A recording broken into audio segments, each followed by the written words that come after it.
कोई घर में मांगने के लिए आता है तो आटा चावल दाल या कुछ भी भिक्षा देते हैं, तो अगर उसको बेच के अगर मदिरा पान करता हो हाँ, तो गलत है, गलत है। आप भी गलत फल के भागी बनेंगे।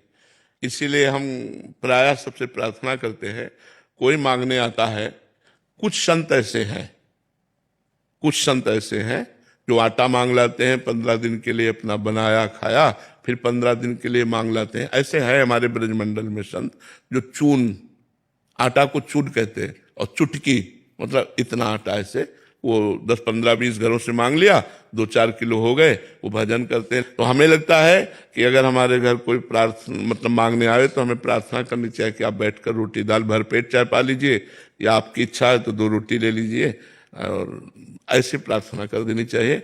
अन्न है, रुपया है, बहुत देख समझ के देखना चाहिए। अगर बोले तुम्हें श्राप लगेगा, अगर इतनी सामर्थ्य होती तो घर घर भटकते काहे को।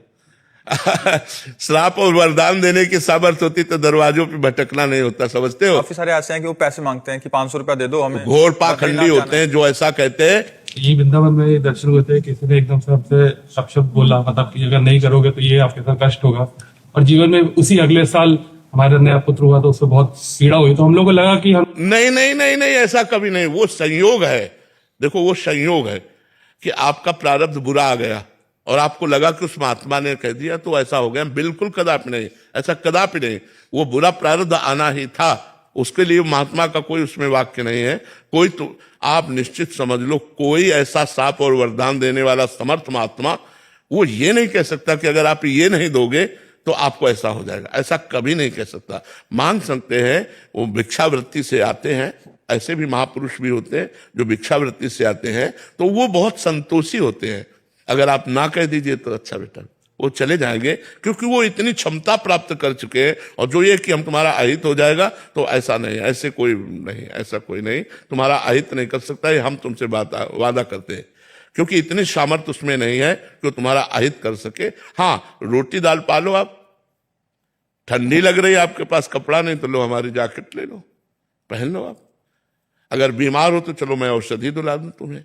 इतनी सेवा तो हम कर सकते हैं। इसके आगे रुपया हमें जहां देना है वहां बहुत होश में देना है, और ये बेच लेगा इसको भी बहुत होश में देना है, क्योंकि वो शराब पीता है, मांस खाता है, तो उसके भागीदार हम भी तो बनते हैं ना। इसलिए दान सुपात्र को देना चाहिए।